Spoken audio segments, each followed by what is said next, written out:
வரஹ்மத்துல்லாஹி வபரகாத்துஹு.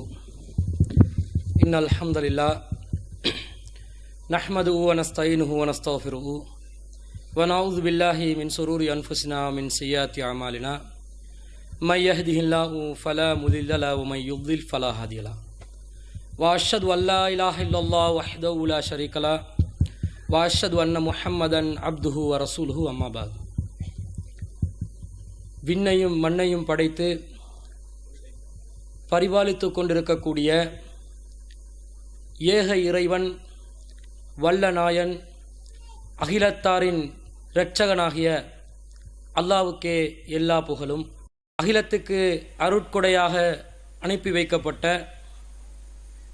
எம்பெருமானார் ஸல்லல்லாஹு அலைஹி வஸல்லம் அவர்கள் மீதும் அன்னவர்களை பின்பற்றி வாழக்கூடிய உண்மையான ஏகத்துவத்தில் உறுதியாக இருக்கக்கூடிய அனைத்து சகோதரர்கள் மீதும் சகோதரிகள் மீதும் அல்லாஹுவின் கருணையும் சாந்தியும் என்றென்றும் நிலவட்டுமாக. அன்பிற்குரிய அல்லாஹுவின் நல்லடியார்களே, ஸ்ரீலங்கா தௌஹீத் ஜமாத்தின் மாபோலை கிளை சார்பாக ஏற்பாடு செய்யப்பட்டிருக்கக்கூடிய இந்த மார்க்க விளக்க பொதுக்கூட்டத்திலே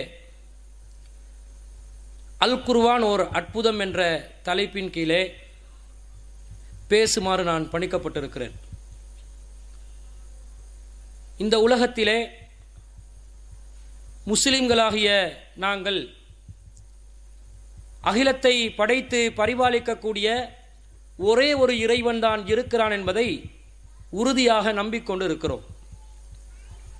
அந்த நம்பிக்கைக்கான செயல் வடிவங்களையும் நமது வாழ்க்கையிலே நாம் அமுல்படுத்தி கொண்டு இருக்கிறோம். ஆனால் முஸ்லிம்களுடைய வட்டாரத்தை தாண்டி இருக்கக்கூடிய முஸ்லிம் அல்லாதவர்கள் ஒரு இறைவன் இருக்கிறானா, அந்த இறைவனுடைய இருப்பிற்கு என்ன ஆதாரம் இருக்கிறது, அந்த இறைவன் உண்மையானவனா, அவனுடைய ஆற்றல் தான் என்ன என்று தினசரி கேள்வி எழுப்பிக் கொண்டு இறை மறுப்பை நோக்கி சென்று கொண்டு இருக்கிறார்கள்.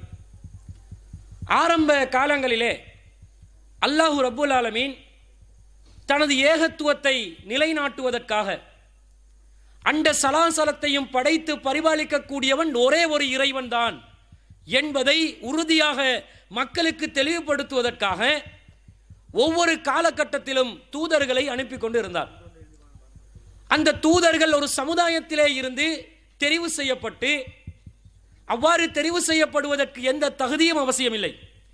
அல்லாஹ் யாரை விரும்புகிறானோ அவரை தூதராக அல்லாஹ் நியமித்து தனது இருப்பை உறுதிப்படுத்தக்கூடிய தனது செய்திகளை அந்த தூதருக்கு அருளி அவர் மூலம் தான் சார்ந்த சமுதாயத்திற்கு ஏகத்துவத்தை எத்தி வைத்திருக்கிறார்.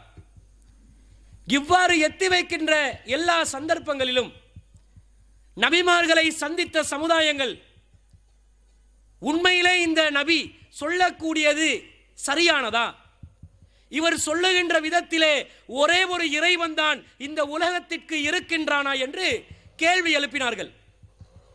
அவ்வாறு கேள்வி எழுப்புகின்ற சந்தர்ப்பங்களிலே எல்லா நபிமார்களுக்கும் அல்லாஹ் தஆலா அதிசயமாக அந்த மனிதர்களிடமிருந்து தங்களை வேறுபடுத்தி காட்டுவதற்காக சில அற்புதங்களை அந்த நபிமார்களுக்கு கொடுத்தார். ஒவ்வொரு நபிமார்களும் தான் சார்ந்த சமுதாயத்திற்கு ஏற்றவாறு சில அற்புதங்களை அல்லாஹ்வுடைய அனுமதியுடன் நிகழ்த்தி காட்டினார்கள். மூசா அலைஹிஸ்ஸலாம் அவர்களை எடுத்துக்கொண்டால் அவர்கள் பல அற்புதங்களை தனது சமுதாயத்திற்கு நிகழ்த்தினார்கள். அது நபியுடைய திறமை அல்ல, அல்லாஹ் தன்னுடைய இருப்பை உறுதிப்படுத்துவதற்காக, தான் ஒருவன் என்பதை நிலைநிறுத்துவதற்காக அல்லாஹ் ஏற்படுத்திய ஒரு சான்று. அதை பார்க்கும் போது மனிதர்கள் வியந்து போவார்கள். நமக்கு செய்ய முடியாதது எல்லாம் எப்படி இந்த மனிதர் செய்கிறார், எப்படி இவரால் இது சாதிக்க முடிந்தது என்று கேள்வி எழுப்புகின்ற நேரத்திலே நபிமார்கள் சொல்வார்கள், இது நாங்களாக செய்யவில்லை, அல்லாஹ் ஒருவன் இருக்கின்றான், அவனுடைய அனுமதியை பெற்றவர்களாகத்தான் நாங்கள் இந்த காரியத்தில் ஈடுபடுகிறோம் என்று சொன்னார்கள்.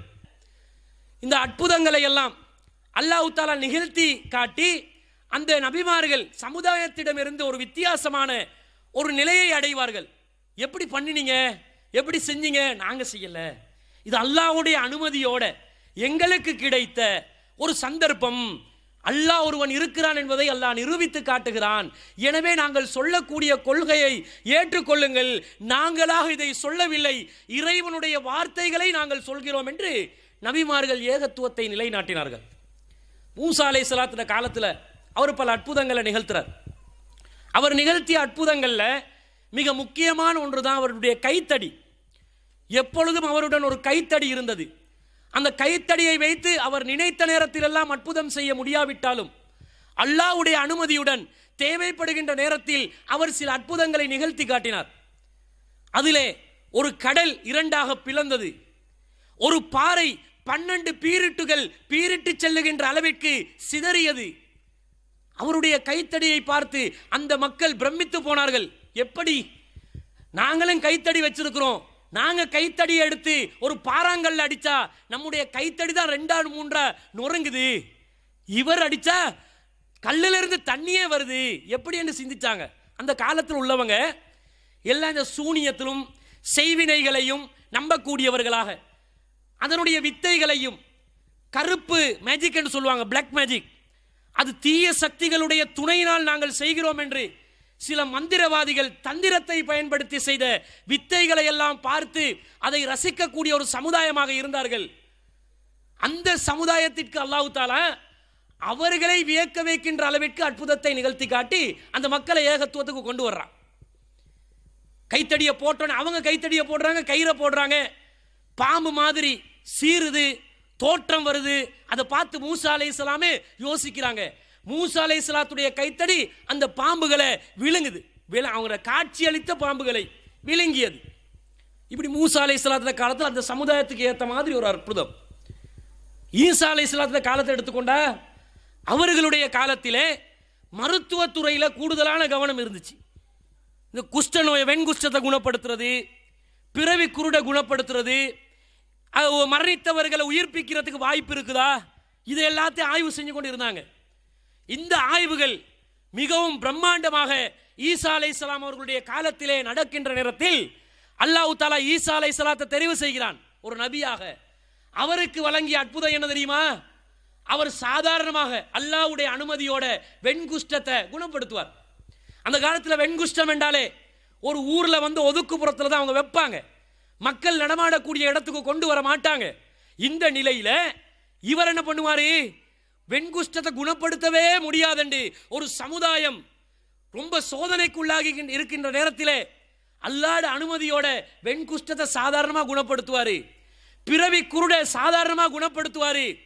அல்லாஹ் நாடும் பொழுது, அல்லாஹ்வுடைய கட்டளை வரும் பொழுது மரணித்தவர்களையும் உயிர்ப்பித்து காட்டினார்கள். அந்த சமுதாயம் பார்க்கிறார்கள், என்ன எப்படி இவரால் முடிந்தது? அந்த அற்புதத்தை, மோஜிசாத்களை பார்த்த மனிதர்களிடம் இறை தூதர்கள் சொன்ன வார்த்தை என்ன தெரியுமா? நாங்கள் இது நாங்களாக செய்யவில்லை, இறைவனுடைய அருளால் செய்கிறோம், அவன் அனுமதித்ததனால் செய்கிறோம் என்று சொன்ன உடனே ஏகத்துவத்தை நோக்கி மக்கள் வந்தார்கள். அப்ப இந்த அற்புதம் என்பது, மோஜிசாத் என்பது பிற மக்களால் செய்ய முடியாத, அல்லாஹ்வுடைய உதவியுடன் அல்லாஹ்வினால் தேர்ந்தெடுக்கப்பட்ட நபிமார்கள் நிகழ்த்தக்கூடிய ஒரு காரியம். அந்த காரியத்தை செய்கிறது நோக்கம் என்னன்னு சொன்னா அல்லாஹ் ஒருவன் என்பதை நிரூபித்து காட்டுவதற்காக.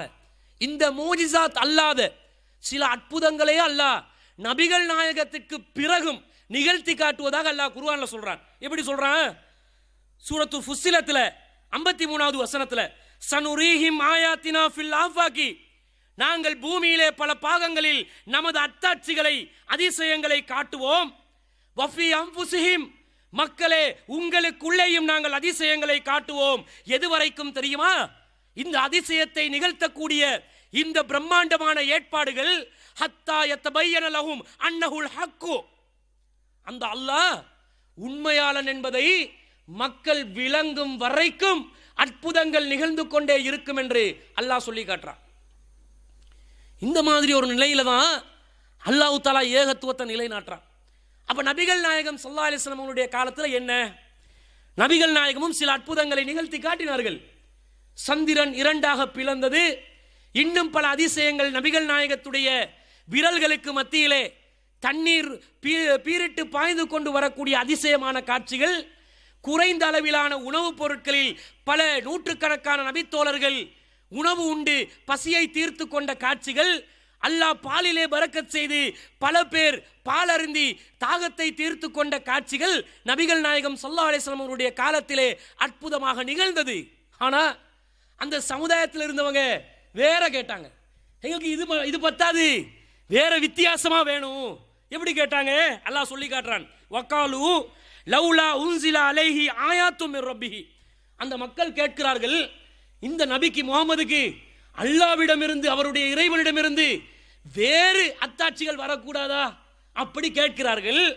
அல்லாஹ் சொல்றான், நபியை நீங்க சொல்லுங்க, குல் இன்னமல் ஆயாத்து இந்தல்லாஹி. அத்தாட்சிகள் தருவதாக இருந்தா நான் தர்றதா? எனக்கு தர முடியுமா? அது அல்லாஹ் கிட்ட இருக்குது. அல்லாஹ் நினைத்த நேரத்தில் நிகழ்த்தி காட்டுவான். அல்லாஹ் நிகழ்த்தி காட்ட நாடாவிட்டால் நிகழாது. அல்லாஹ்விடத்தில் அற்புதங்கள் இருக்கிறது. வ இன்னமா அன நதீருன் முபீன், நான் தெளிவாக எச்சரிக்கை செய்பவன் தான் என்று நபியே சொல்லுங்க. சொல்லிட்டு அத்தோடு நிறுத்தி கொள்ளாம அல்லாஹ் சொல்றான் பாருங்க, அன்னா அன்சல்னா அலைக்கல் கிதாப யுத்துலா அலைஹிம். அவர்களுக்கு ஓதி காண்பிக்கப்படுகின்ற ஒரு வேதத்தை நாங்கள் அருளி இருக்கிறோமே, அது அவர்களுக்கு போதாதா? நீ வானத்தை வந்து ரெண்டா புழக்கணும் என்று எதிர்பார்க்கிறியா? சந்திரன் பிளந்தால்தான் இந்த நபி சொல்வது உண்மை என்று நீ ஏற்றுக்கொள்ள போறியா? அதை எல்லாத்தையும் தூக்கி கடாசி விட்டு மூஜிசாத்களுக்கெல்லாம் மூஜிசாவாக, மிகப்பெரிய அற்புதமாக, மிக பிரமிக்கத்தக்க அதிசயமாக ஒரு குர்ஆனை நாங்கள் அருளி இருக்கிறோமே, அது ஓதி காண்பிக்கப்படுகிறதே, அது அவர்களுக்கு போதாதா என்று நபியே கேளுங்க. ஏன் இந்த குர்ஆன் எத்தகைய குர்ஆன்? இந்த குர்ஆனை பற்றி அல்லாஹ் சொல்கிறான், இன்ன ஃபீ ஸாலிக லரஹ்மா. அல்லாஹ் இந்த குர்ஆன்ல கருணையை வைத்திருக்கிறான். குர்ஆனை பார், அதிலே நீ அத்தாட்சியை காண்பாய், அதிலே நீ அருளை காண்பாய், அமைதியை காண்பாய். அதே மாதிரி வஸிக்ரா லிகௌமி யுமினூன், நம்பிக்கை கொள்ளுகின்ற சமுதாயத்திற்கு இதிலே பாடங்கள் இருக்கிறது, படிப்பினைகள் இருக்கிறது. இந்த குர்ஆனுடைய போதனையை ஆய்வு செய்து பார், உனக்கு நிம்மதி கிடைக்கும், உனக்கு அதிசயங்கள் காணலாம். குர்ஆன் இருக்குதுப்பா, எதுக்கு நீ வேறு வித்தியாசமான அற்புதத்தை கேட்கிறேன்னு அல்லாஹ் கேட்கிறான். ஏன் தெரியுமா? அந்த காலத்தில் எழுத படிக்க தெரியாத சமுதாயம் தான் இருந்தார்கள். அவர்களும் உம்மி சமுதாயம் தான், எழுத்தறிவிலே மிகவும் கீழ்மட்டத்தில் இருந்த ஒரு சமுதாயம் தான். அவர்கள் அதிசயத்தை அற்புதத்தை எதிர்பார்ப்பது நியாயமானதுதான். ஆனா அல்லாஹ் சொல்றான், அந்த எழுத்தறிவற்ற சமுதாயத்திலையும் ஒரு சாரார் இருந்தார்கள். அவர்கள் யாரு? அரபு மொழி பித்து பிடித்தவர்கள், அரபு மொழி வெறி பிடித்தவர்கள். அரபி மொழி என்று சொன்னாலே அதிலே ஊறி போனவர்கள். அரபி அல்லாதவர்களை அஜமிகள், ஊமைகள் என்றும் மிருகங்கள் என்றும் பேசியவர்கள், விமர்சித்தவர்கள். அரபிதான் உயர்ந்த மொழி, உலக மொழி, அரபி என்பதுதான் பேச்சு, மற்ற எல்லாமே பேச்சுக்களே இல்லை என்று சொன்னவர்கள். இலக்கியத்திலும் இலக்கணத்திலும் வெறி பிடித்து அலைந்தவர்கள் ஒரு சாரார் அரபு சமுதாயத்திலே இருந்தார்கள். எந்த அளவுக்கு அவங்களோட வெறி இருந்துச்சுண்டா, அவங்க கவிதைகள் இயற்றுவாங்க. பலவிதமான கவிதைகள் அரபுகள் மத்தியில் இருந்துச்சு. அவங்க பிரயாணத்தில் போனால் கவிதைகள் இயற்றுவாங்க. காபத்துள்ளால தொங்க வைக்கப்படுகின்ற அளவிற்கு கவிதைகள், அந்த கவிதை துறையில் அவர்கள் தேர்ச்சி பெற்றவர்களாக இருந்தார்கள். சபா அல் முஅல்லகாத் என்று சொல்லக்கூடிய 7 கவிதைகள் அவர்கள் காபத்துல்லாவிலே இடம் பிடித்த கவிதைகளாக தொங்கவிடப்பட்ட நிலையில் வைத்திருந்தார்கள். கவிதைண்டா அவ்வளவுதான், அவ்வளவு தலைக்கு மேலே. எந்த அளவுக்குண்டா, ஒரு கவிதையை ஏற்றும் பொழுது சும்மா ஏற்ற மாட்டான். அந்த கவிதைக்கு முன்னாடி அரபு எழுத்து 3 போடுவான், அல்லது ஒரு 2 எழுத்தை போடுவான், ஐன் சீன் என்று போடுவான். அப்போ அடுத்த தரப்பில் இருக்கிறவங்க கேட்பான், இதுக்கு என்ன விளக்கம்? அந்த விளக்கம் நமக்கு தான் தெரியுமெண்டுவான். யாருக்கு தெரியும்? அந்த அரபு இலக்கணத்தில் உள்ளவங்க. நாங்கள் தான் அந்த விளக்கத்தை வச்சிருக்கிறோம், நாங்கள் தான் அந்த விளக்கத்தை சொல்லுவோம். அப்போ அவனுக்கு இஷ்டமான மாதிரி தேவை கேட்ட விளக்கங்களை சொல்லுவான். அல்லாஹ் பார்க்குறேன், அப்படியா நீங்கள் இப்படி விளக்கம் சொல்கிறேன்னு மக்களை ஏமாத்துறீங்களா? அது ஒரு விளக்கமும் கிடையாது. நீ கவிதைக்கு வைத்த ஒரு ஸ்டைல், அது அந்த ஸ்டைலுக்கு ஈக்குவலாக நான் குர்ஆனை தரேன்ட்டு அல்லாஹ் தஆலா குர்ஆன்ல இது போன்ற எழுத்துக்களால் ஆரம்பிக்கப்படுகின்ற 29 அத்தியாயங்கள் அல்லாஹ் குர்ஆன்ல வச்சிருக்கிறான். காஃப் ஹாயா ஐன் சாத் அலிஃப் லாம் மீம், இப்படி பல யாசீன், இப்படி பல எழுத்துக்களை கொண்டு ஆரம்பிக்கக்கூடிய சூறாக்களை அல்லாஹ் குர்ஆன்ல வச்சான். இதுக்கெல்லாம் அர்த்தம் இல்லை. இது அந்த இலக்கியத்தை வெளிப்படுத்துகிற ஒரு சிஸ்டம், ஒரு ஸ்டைல். அதை அந்த காஃபிர்கள் பயன்படுத்தினார்கள். அல்லாஹ் அதுக்கு பதிலடியாக குர்ஆன்ல அல்லாஹ் வைக்கிறான். பார்க்குறாங்க, என்னடா எது சொல்லியும் சமாளிக்க முடியலையே என்ற அளவுக்கு இந்த குர்ஆன் அவர்களோடு போட்டி போட்டது. அதனால தான் நபிகள் நாயகம் ஸல்லல்லாஹு அலைஹி வஸல்லம் சொல்றாங்க, வேறு அதிசயங்கள் அத்தாட்சிகள் தேவையில்லை. மாமினல் அன்பியாஹி நபியுன் இல்லா ஊத்தியமா மிஸ்லஹு. எந்த ஒரு நபியாக இருந்தாலும் அவரோடு சில அற்புதங்களை கொடுத்து அனுப்பப்பட்டது. அந்த அற்புதங்களை அவர்கள் காட்டினார்கள். ஆமன அலைஹில் பஷரு, மனிதர்கள் அந்த அற்புதத்தை நம்பினார்கள். நம்ப வேண்டிய நிலை, வேற வழி இல்லை. எங்களால் செய்ய முடியாததை ஒரு சாதாரண மனிதர் செய்கிறார். நம்மில் கீழ்த்தரமாக கருதப்படக்கூடிய உயர்ந்த குலத்தை சாராத, மதிப்பு இல்லாத, மரியாதை இல்லாத சாதாரண ஒரு மனிதர் அற்புதங்களை நிகழ்த்துகிறார். இவருக்கு இந்த திறமையில, அப்ப கண்டிப்பாக இது இறைவனுடைய அதிசயம்தான் என்பதை ஒப்புக்கொள்ள வேண்டிய நிர்பந்தம். ஆனால் இந்த சமுதாயத்துக்கு, உம்மி சமுதாயத்துக்கு, இறுதி சமுதாயத்துக்கு அல்லாஹ் கொடுத்த அற்புதத்துடைய ஸ்டைல் என்ன தெரியுமா? காட்சிகளை பார்த்து ஏமாந்து போறதில்லை. நீ எப்படி அதை புரிஞ்சுக்கொள்ளணும்? சிந்தனையோடு புரிந்து கொள். அறிவுரைகளை பார்த்து சிந்தித்து புரிந்து கொள்.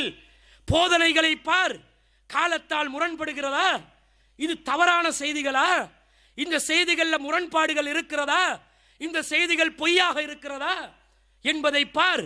பார்த்து இதனுடைய தரத்தை நீ ஒப்புக்கொண்டு இது இறை வேதம் என்று ஒப்புக்கொண்டால், இதை இயற்றியவர் முகம்மது அல்ல, இதை இயற்றியவன் வல்ல ரஹ்மானாகிய அல்லாஹு ரப்புல் ஆலமீன் என்பதை நீ ஏற்றுக்கொள் என்ற ஒரு சவாலை அல்லாஹ் தஆலா இந்த சமுதாயத்துக்கு கொடுக்கிறான். அப்ப நபிகள் நாயகம் சொல்றாங்க, வ இன்னமா கானல்லதி ஊதீது வஹ்யன்.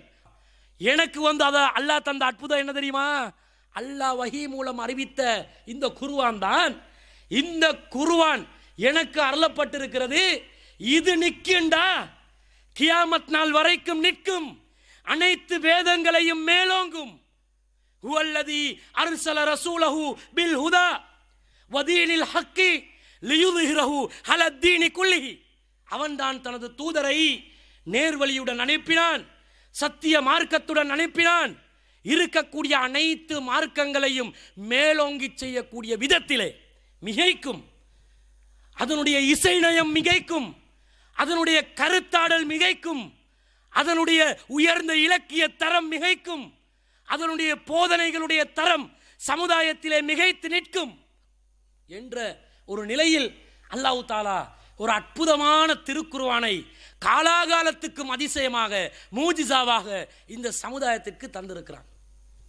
அந்த காலத்தில் இருந்த எப்படிப்பட்ட மொழிவெறி பிடிச்சவங்களை கூட சாதாரணமாக உருக்கக்கூடிய விதத்தில் இந்த குர்ஆன் அமைந்திருப்பதை நாங்கள் வரலாற்றிலே பார்க்கிறோம். எந்த அளவுக்கு அல்லாஹ் தஆலா நபி ஸல்லல்லாஹு அலைஹி வஸல்லம் தூதரை அனுப்புகிற நேரத்தில் அந்த சமுதாயத்தில் உள்ளவங்க ரசூலுல்லாஹ்வுக்கு கொடுத்த பட்டம் என்ன?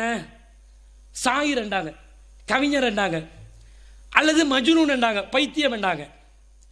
இது மாதிரி பொய்யர், இவர் இட்டு கட்டுறாரு, இந்த மாதிரி பல விமர்சனங்களை இந்த சமுதாயம் முன்வைத்தது. இப்படி சமுதாயத்தில் விமர்சனங்கள் இருக்கும்போது மக்காவாசிகளில் ஒரு முக்கியமான பிரபல்யமான ஒருவர் இருந்தார். லிமாத் பின் சாபலா என்று சொல்லக்கூடிய ஒருவர். இவர் யாரு? இவர் மந்திரம் மூலமாக நோய் நிவாரணங்கள் அளிக்கக்கூடியவர். மந்திரங்களை செய்வார், ஓதி பார்ப்பார், காற்றை வச்சு சில வைத்திய முறைகளை செஞ்சு. காற்றை வச்செல்லாம் வைத்தியம் செய்யலுமா? இப்போ கேஸ்ட்ரிக்னு சொல்கிறான் ஒருத்தர். கேஸ்ட்ரிக்னா வயிற்றுக்குள்ளே காற்று பிரச்சனை தானே, அவனுக்கு காற்றே தான் பிரச்சனை. இந்த காற்றை காற்று பிரச்சனையை காற்றை வச்சு எப்படி நீக்கிறது? காற்றை வச்சு ஏதாவது பிரச்சனையை நீக்கலுமா? நோய் நிவாரணம் கொடுக்கலுமா? இன்னைக்கு போதைப் பொருள் சம்பந்தமாக அழகாக சொன்னார்கள். இந்த போதைப் பொருளை இந்த கேன்சர் நோய்க்கு ட்ரெமடோல் என்ற ஒரு குளுசையை பயன்படுத்துவாங்க. கேன்சர் நோய்க்கு அந்த நோயுடைய வேதனையை தாங்க முடியாத நேரத்தில் அது ஒரு விதமான மரணத்துக்கு நிகரான ஒரு வேதனையை தரக்கூடிய நேரத்தில் ட்ரெமடோல்னு சொல்லக்கூடிய ஒரு குளுசையை கொடுப்பாங்க. அதை கொடுத்தா அந்த நோயாளிக்கு கேன்சர் வைரஸ் எல்லாம் மேலே மேனிகளை, உடல் உறுப்புகளை அப்படியே கடிச்சு பொசுக்கி கொண்டு இருக்கக்கூடிய நேரம் வருமே, அந்த நேரத்தில் இந்த குளுசையை குடித்தா அப்படியே எங்கேயோ மிதக்கி கொண்டு இருக்கிற மாதிரி ஒரு ஃபீலிங் வரும், எங்கேயோ ஒரு ஆகாயத்தில் பறந்து கொண்டு இருக்கிற மாதிரி ஒரு ஃபீலிங் வரும். இது எதுக்கு கொடுக்குறான்? நோயுடைய வேதனை விளங்காமல் இருக்க. அதே எடுத்து நிறைய பேர் வந்து அந்த டெப்லெட்டை வாங்கி அதை குடித்து நிறைய பேர் மிதங்கி கொண்டு இருக்கிறார். கேட்டால் நான் ட்ரெமடோல் குளுசேவண்டை அடித்து அல்லாண்டு யாருக்கும் தீங்கு செய்யாமல் ஒரு ஓரத்துக்காக இருக்கிறேன்றான். அவர் யாருக்கும் தீங்கு செய்யலையாம். அல் முஸ்லிமு மண் சலிமல் முஸ்லிமூன மின் லிசானி வயதிஹி. ஒரு முஸ்லீம் இன்னொரு முஸ்லீமுக்கு கரத்தாலும் நாவாலும் தொல்லை கொடுக்காம இருக்கிறது தான் நல்லது. அதான் யாருக்கும் தொல்லை கொடுக்கல. நீங்கள் அரசியல் அடிச்சுக்கோங்க, இயக்கங்கள் அடிச்சுக்கோங்க, எதையும் பண்ணிக்கோங்க, நாங்கள் அல்லாண்டு மிதங்கி கொண்டு இருக்கிறோம் அதை போடுறான். அப்போ இந்த அளவுக்கு ஒருத்தனுக்கு தான் செய்யக்கூடிய காரியம் என்னன்னு கூட தெரியாத அளவுக்கு நடந்து கொண்டு இருக்கிறானா இல்லையா? இந்த மாதிரி ஒரு வைத்தியன் இருந்தார், லிமாத் பின் சாபலான்னு சொல்லக்கூடியவர். இவர் காற்றை வச்சு நோய் நிவாரணம் கொடுப்பாராம். இவருக்கு கேள்விப்படுது மக்காவாசிகள் எல்லாம் நபிகள் நாயகத்தை பைத்தியக்காரர் என்று சொல்றாங்கன்னு கேள்விப்படுது. அவர் சொல்றார், ஃபசமிய ஷுஃபா மின் அஹ்லில் மக்கா. மக்காவில் இருக்கக்கூடிய சில பைத்தியங்கள், இந்த ஹதீஸ் அறிவிக்கக்கூடிய அறிவிப்பாளர் சொல்கிறார், மக்காவில் இருக்கக்கூடிய சில பைத்தியங்கள் சொன்னார்கள், யக்கூலூன் இன்ன முஹம்மதன் மஜ்னூன், முஹம்மதுக்கு பைத்தியம் என்று கூறிக்கொண்டிருக்கிறார்கள். இது இவருக்கு கேள்விப்படுது. இவர் என்ன நினைக்கிறாரு, நான் வந்து பைத்தியத்துக்கு வைத்தியம் பார்ப்போம். ஜாஹில் காலத்தில் பிறகு மனித புனிதராக இஸ்லாத்தில் மிகப்பெரிய ஒரு நபித்தோழராக மாறுகிறார். ஆரம்பத்தில் ஒரு பைத்தியமான காரியத்தில் தான் இவர் இருந்தார். இவர் என்ன பண்ணாரு, ரசூலா வந்து சந்திக்கிறாங்க. சந்திச்சு ரசூலா கிட்ட இவருடைய சிறப்பம்சங்களை சொல்கிறார். இன்னி அருக்கி மின் ஆதிஹிர் ரீஹி, நான் இந்த காத்தை வச்சு ஓதி பார்க்கிறேன். வ இன்னல்லாஹ யஷ்ஃபி அலா யதி மன் ஷா, என்னுடைய கரத்தால் அல்லாஹ் யாருக்கெல்லாம் நோய் நிவாரணத்தை நாடுகிறானோ அவருக்கு வந்து நிவாரணத்தை கொடுக்குறான் என்று இவர் சொல்கிறார். சொல்லி என்ற கரத்தால் பலருக்கும் அல்லாஹ் நிவாரணத்தை வழங்குகிறார். யா முஹம்மத், முஹம்மதே நான் உங்களுக்கு இவ்வாறு நோய் நிவாரணம் பார்க்கட்டுமா அப்படின்னு கேட்கிறாரு. ரசூல் அவர் சொல்றதெல்லாம் கேட்டுக்கொண்டிருந்து அவர் சொல்ற வித்தைகள், அவருடைய திறமைகள் எல்லாம், சிலவங்க இருக்கிறாங்க இல்லாத திறமைகள் எல்லாம் விட்டு அடிப்பாங்க. நல்லவங்க என்ன செய்யணும், காது கொடுத்து கேட்டுக்கொண்டு இருக்க வேண்டியதுதான். அவன் இல்லாத பொல்லாததெல்லாம் அல்லாஹ் பார்த்து கொண்டு இருக்கிறான். இது எல்லாத்தையும் கேட்டு மௌனமாக இருந்து ரசூலா ஒன்றுமே சொல்லலை. இந்த குத்துபுல் ஹாஜா இருக்குதே, நாங்கள் ஒவ்வொரு சொற்பொழிவுகளும் நிகழ்த்தும் போது ஆரம்பத்திலே சொல்லக்கூடிய வார்த்தைகள், இன்னல் ஹம்தலில்லாஹ் நஹ்மதுஹு வ நஸ்தஈனுஹு வ நஸ்தக்ஃபிருஹு வ நஊது பில்லாஹி மின் ஷுரூரி அன்ஃபுஸினா வ ஸய்யிஆத்தி அமாலினா மை யஹ்திஹில்லாஹு ஃபலா முலில்ல லஹு வ மை யுத்லில் ஃபலா ஹாதிய லஹு என்று சொல்லக்கூடிய இந்த வார்த்தைகளை நபிகள் நாயகம் ஸல்லல்லாஹு அலைஹி வஸல்லம் சொற்பொழிவு நிகழ்த்துவதற்காக ஆரம்பிக்கிறார். இதை சொன்ன உடனே, இந்த வார்த்தைகளை செவிமடுத்த உடனே அந்த லிமாத் இப்னு சாபல் என்று சொல்லக்கூடியவர் என்ன சொன்னார் தெரியுமா? அவர் சொல்கிறார், லக்கது சமயத்து கௌலல் கஹனதி வ கௌல சஹரதி வ கௌல ஷுவராயி, நான் சூனியக்காரனுடைய சொல்லை செவிமடுத்திருக்கிறேன், நான் ஜோசியக்காரனுடைய சொற்களை செவிமடுத்திருக்கிறேன், நான் கவிஞர்களுடைய சொற்களை செவிமடுத்திருக்கிறேன். ஆனால் ஃபமா சமயத்து மிஸ்ல கலிமாத்திக ஹாவுலாஹி, இந்த மாதிரி நீங்க சொன்னீங்களே சொற்கள், அது போன்ற சொற்களை நான் ஒருபோதும் செவிமடுத்ததே கிடையாது என்று அவர் சொல்லி, வலக்கது பலகன நாவுசல் பஹர், கடல்ல ஆழத்தை தொட்டுருச்சு அப்படின்றாரு. என்ன சொல்லி, என்ன அற்புதம்! வெறும் வார்த்தை, வெறுமனே வார்த்தைகள்.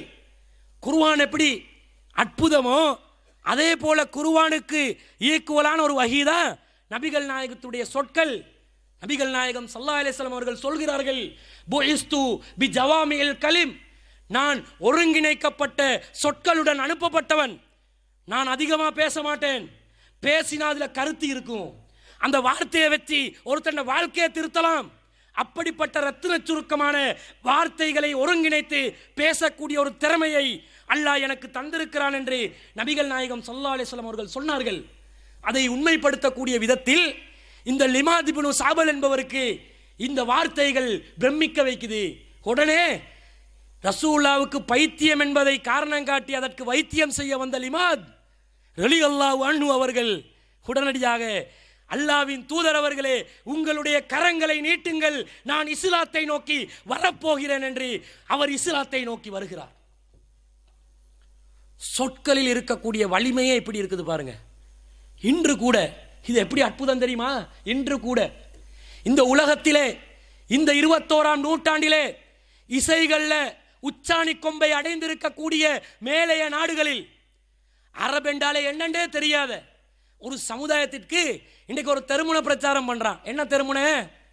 அங்க வரக்கூடிய போகக்கூடிய தெருக்கள் அலையக்கூடிய மக்களுக்கு குர்ஆனுடைய ஓசையை மட்டும் கொஞ்சம் செவி மடுங்க, கொஞ்சம் நேரம் கேளுங்க, டிரான்ஸ்லேஷன் இல்லை, அதனுடைய குர்ஆனுடைய ஓசையை மட்டும் காதில் ஹெட்ஃபோனில் அடித்து கொடுக்குறாங்க. அதை பார்த்துட்டு கேட்டுட்டு எல்லாரும் எப்படி கமெண்ட் பண்ணுறாங்க தெரியுமா? I feel peace in my mind என்றான். வெறுமனை வார்த்தைகள், இந்த வார்த்தைகளை கேட்டால் எனது உள்ளத்திற்கு அமைதி வருகிறது. பார்க்கிறீர்களா எப்படிப்பட்ட ஒரு வியக்கத்தக்க வேதம் நம்முடைய கரத்திலே இருக்கிறது. இப்போ மெஜஸ்டிக் சிட்டியில் செஞ்சான் ஒரு 2 வருஷத்துக்கு முன்னாடி, அது இப்போ காணாமல் போயிடுச்சு. முஸ்லீம் அல்லாதவங்களுக்கு குர்ஆனை போட்டு காட்டி இந்த குர்ஆனை கேளுங்க, என்ன சொல்லுதுன்னு மட்டும் சொல்லுங்க அப்படின்னு கேட்டாங்க. ஏன் தெரியுமா இந்த நடைமுறை? அல்லாஹ் குர்ஆனில் சொல்றான், வைதா சமீஉமா உன்சில இல ரசூல், இந்த இறை தூதருக்கு அருளப்பட்ட வசனங்களை வேதக்காரர்கள் செவிமடுத்தால் தரா ஐனுஹும் தஃபீலு மினத் தம்இ மிம்மா அரஃபு மினல் ஹக்கி, அந்த வேதக்காரர்களுடைய கண்கள் சத்தியத்தை விளங்கும் காரணத்தினால் கண்ணீர் வடிக்கும் என்று அல்லாஹ் சொல்கிறான். பொருள் உணர்ந்து இந்த குர்ஆனை பிற சமுதாயங்களுக்கு செவிமடுக்க செய்தால் இந்த குர்ஆனுடைய தனித்தன்மை, அதிசயம், அத்தாட்சி என்ன தெரியுமா? இசை நயத்தாலே இந்த குர்ஆன் அவர்களுடைய கண்களால் கண்ணீர் வடிக்க வைக்கும். ஏன் தெரியுமா?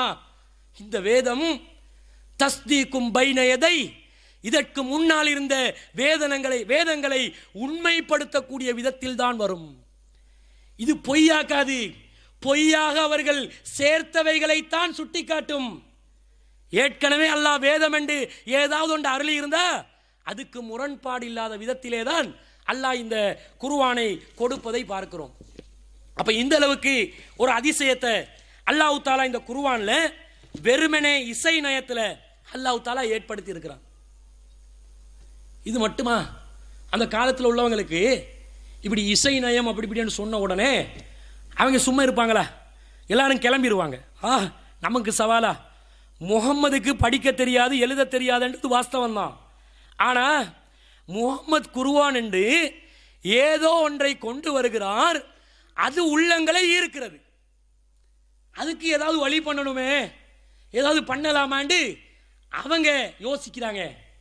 மக்களை திசை திருப்பணும், இது பொய் என்று சொல்லணும், விமர்சனம் பண்ணணும், விமர்சனங்களை பண்ணி பார்க்குறாங்க. இந்த விமர்சனத்தில் ஒன்று தான் இவர் ஒரு கவிஞர் என்று சொன்னது, இவர் ஒரு ஜோசியக்காரர் என்று சொன்னது. இந்த விமர்சனத்துக்கு ஆரம்பத்தில் உமர் இப்னு கத்தாப் ரலியல்லாஹு அன்ஹு இருக்கிறாங்களே, அவங்களே சிக்கினாங்க. விமர்சனம் பரவும், விமர்சனம் பரவுகிற நேரத்தில் அதை நோக்கி ஆராயணும், என்ன சொல்லப்படுதுன்னு பார்க்கணும், 2 தரப்பை கேட்கணும், இல்லாமல் நம்பிடக்கூடாது. உமர் ரலியல்லாஹு அன்ஹு என்ன முடிவெடுக்கிறாங்க? ரசூலுல்லாவை சந்திக்காமல், ரசூலுல்லாவோட பேசாம கதைக்காம எப்படி முடிவெடுத்தாங்க? அந்த காஃபிர்கள் சொன்னதை, இஸ்லாத்தை ஏற்பதற்கு முன்பதாக காஃபிர்கள் சொன்னதை மாத்திரம் அவர் கேட்டு ஒன் சைடா ஒரு தீர்மானத்துக்கு வர்றாரு. என்ன வந்தாரு? இது கவிஞருடைய கூற்றுதான். எப்படி வருதுன்னு பாருங்க. ரசூல் ஸல்லல்லாஹு அலைஹி வஸல்லம் அவர்கள் ஒரு அத்தியாயத்தை ஓதுறாங்க. ஓதும்போது அதுல வருது, எப்படி வருது? இன்னஹு லகவுலு ரசூலின் கரீம் வமா ஹுவ பிகவுலி ஷாயிரின் கலீலம்மா தூமினூன். இது ஒரு தூதருடைய கண்ணியமான சொல், இது ஒரு கவிஞருடைய கூற்று அல்ல, நீங்கள் குறைவாகவே படிப்பினை பெறுகிறீர்கள் என்று அல்லாஹ் தஆலா குர்ஆன்ல அருளி இருக்கிறான். இதை ரசூலா ஓதி கொண்டு இருக்கிறாங்க. உமர் ரலியல்லாஹு அன்ஹு காதுல கேட்குது. அவர் சொல்றார், கால குல்து ஷாயிருன், இவர் ஷாயிர் தான். என்ன ஷாயிர் இல்லைன்றாரு? இவர் சொல்றது இவர் கவிஞர் இல்லைன்றாரு, கவிஞர்கிட்ட வார்த்தை இல்லைன்றாரு. இது கவிஞர்ன்ற வார்த்தை தான். ஏன்னா விமர்சனத்துக்கு உள்ளாகி அந்த விமர்சனத்தை ஏற்றுக்கொண்டு ஒன் சைடில் அவர் சொல்ல செவிமடுக்காம, செவிமடுத்தும் கருத்தை சிந்திக்காம ஷாயிர் என்றாரு.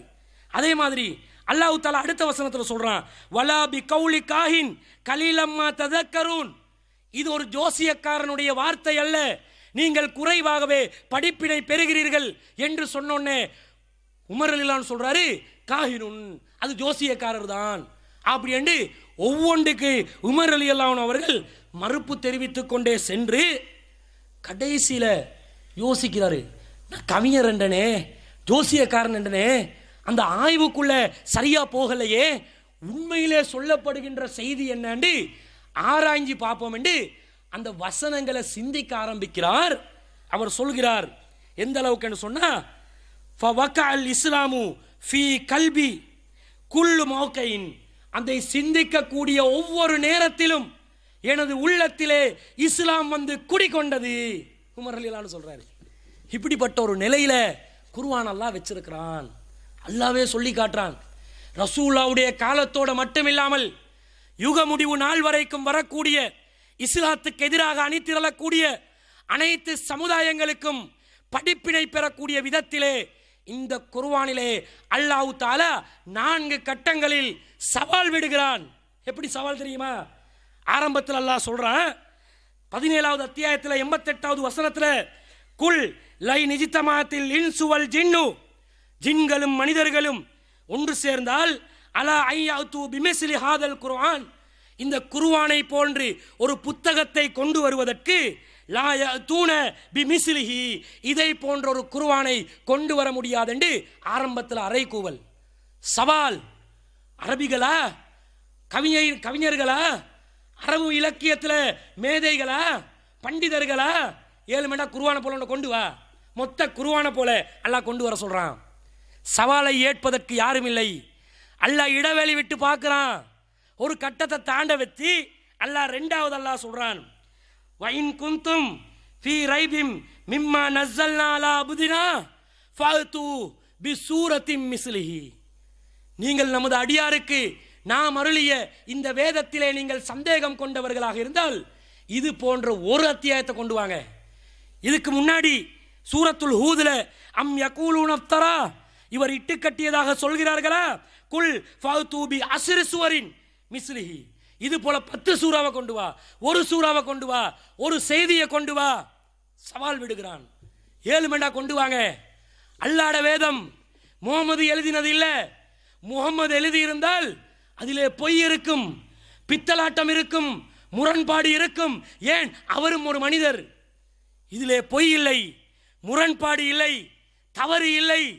லா யஅதில் பாத்திலு மின் பைன யதைஹி வலா மின் கல்ஃபி, இதிலே முன்னும் பின்னும் எந்த தவறும் இல்லை.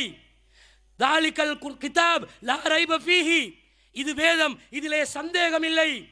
லவ் கான மின் இந்து கைரில்லா லவஜது ஃபீ இக்திலாஃபன் கஸீரா, இது அல்லாஹ் அல்லாதவர்களிடமிருந்து வந்திருந்தால் இதிலே முரண்பாடுகளை காண்பார்கள். முரண்பாடு இல்லை. இது தெளிவான வேதம், இதிலே கோணல் இல்லை. கையிமன் லியுந்திர பாசன் சதீதன், நேரான பாதையை நோக்கி அச்சமூட்டி எச்சரிக்கை செய்யக்கூடிய வேதம், கோணல் இல்லை என்று அல்லாஹ் இது போன்ற எலிமெண்ட் ஒன்று கொண்டு வான்றாங்க. யாரும் வரல. அந்த காலத்தில் இலக்கிய வித்வான்களுக்கு இந்த சவாலை முறியடிக்க முடியல. சும்மா இருப்பாங்களா? ஒத்தன் வந்தான். யாரு? முசைலமத்தி முனு கஸ்ஸாப் என்று சொன்ன தெரியும்.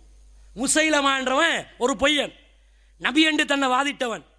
அவன் வந்து சொன்னான், அப்படியா, எனக்கும் குர்ஆன் இருக்குது, என்கிட்ட இருக்குது, எனக்கு அருளப்படுது என்ற ஒரு குர்ஆன் சில அத்தியாயங்கள் அவன் சொல்றான். நிறைய அத்தியாயங்களை சொல்லியிருக்கிறான். அதில் ஒரு சில அத்தியாயங்களை உங்களுக்கு எடுத்து காட்டுறேன். குர்ஆனான்னு பாருங்க எப்படி சொல்றான். சூரத்துல் ஃபீல் இருக்குது, யானை சம்பந்தமாக ஒரு அத்தியாயம். நான் அதை பார்த்துக்கிறோம். அலம் தர கைஃப ஃபஅல ரப்புக பி அஸ்ஹாபில் ஃபீல், நீ இந்த யானை படைக்கு என்ன ஆச்சுன்னு நீங்கள் பார்க்கலையா? இப்படியெல்லாம் எல்லாம் கேட்பான் தானே. இது யானை பற்றிய ஒரு குர்ஆன். இதே மாதிரி இந்த முசைலமா என்ன பண்ணா, அவனும் யானையை பற்றி ஒரு குர்ஆன் வசனத்தை அத்தியாயத்தை எழுதுறான். எப்படி எழுதுறான் பாருங்க. இந்த கருத்தை பார்த்து சொல்லுங்க, இறைவேதமாண்டு. அல் ஃபீலு மல் ஃபீலு, யானை. அது என்ன யானை? எங்கள்கிட்ட கேட்டால் சொல்லுவா எக்ஸா ஜாதிக பக்ஷட சின்னமெண்டு. நம்ம கிட்ட கேட்டா யானையா ஐக்கிய தேசிய கட்சியிட்ட சின்னமடா அப்படின்னு சொல்லுவான். இல்லைடா காட்டில் இருக்குண்டா, இவன் யானையை பார்த்தில்லையோ தெரியும். மல்ஃபீலு, அது என்ன யானை அப்படின்னு கேட்கிறான். வமாதிராக மல்ஃபீலு, யானை என்றால் என்னவென்று உமக்கு ஏது அறிவித்தது? அல்லாஹ் கேட்பா அல்காரியா து மல்காரியா வமாதிராக மல்காரியா, இப்படி வரும் தானே. அதே ஸ்டைனில் அல்காரியா பற்றி எங்களுக்கு உண்மையிலே தெரியாது. திடுக்கிட செய்யும் நிகழ்ச்சி, அது திடுக்கிட செய்யும் நிகழ்ச்சி எங்களுக்கு தெரியுமா? கியாமத், உலக அழிவு. அதை பற்றி தெரியாது. அதுக்காக யானையை போடுறதா? அந்த இடத்துக்கு யானையை போட்டு, யானையை எவங்கிடா தெரியாது, யாருக்கும் தெரியும். அப்போ சொல்லிட்டு அவன் சொல்கிறான் பாருங்க, லஹு தனபுன் வபீலுன், அதுக்கு ஒரு வால் இருக்குது. யானைண்டா வால் இருக்கதாண்டா செய்யும், ஒரு மிருகமெண்டா வால் இருக்கதாண்டா செய்யும். வால் இல்லாட்டி தான் அதிசயமாக சொல்லணும். யானைக்கு வால் இல்லை, வால் இருக்குது. அதனால் லஹு தனபுன் வபீலுன், யானைக்கு வால் இருக்குது. அதே மாதிரி வலஹு ஹுர்தூமுன் தவீலுன், அதுக்கு நீண்ட தும்பிக்கை இருக்கிறது. மரம் என்றால் என்ன? மரத்தில் கனி இருக்கிறது, மரத்துக்கு வேர் இருக்கிறது, மரத்தில் இலை இருக்கிறது. இப்படியா அத்தியாயத்தை கொண்டு வரது? அத்தியாயத்தை கொண்டு வந்தா கண்ட நின்ற மாதிரி வரக்கூடாது, அது சிந்திக்கக்கூடிய விதத்தில் வரணும். அடுத்ததான் சொல்றான், இந்த யானையை பொறுத்தளவுல அல்லாட படைப்புல மிகவும் சொற்பமாகத்தானே இருக்கிறது. யானை சொற்பம் என்றான். ஏன்டா அவன் பாலைவனத்தில் ஒட்டகத்தான் பார்த்து இருப்பான். ஸ்ரீலங்கா அவன் இருந்தான் வைங்க, யானை சொற்பம் என்றுவானா? யானை அது ஹபரன ஃபில் ஹபரன என்றுவான். ஹபரன காட்டில் இருக்கிறது, ஃபில் யாலா யாழ காட்டில் இருக்கிறது. என்னடா இது அத்தியாயம்?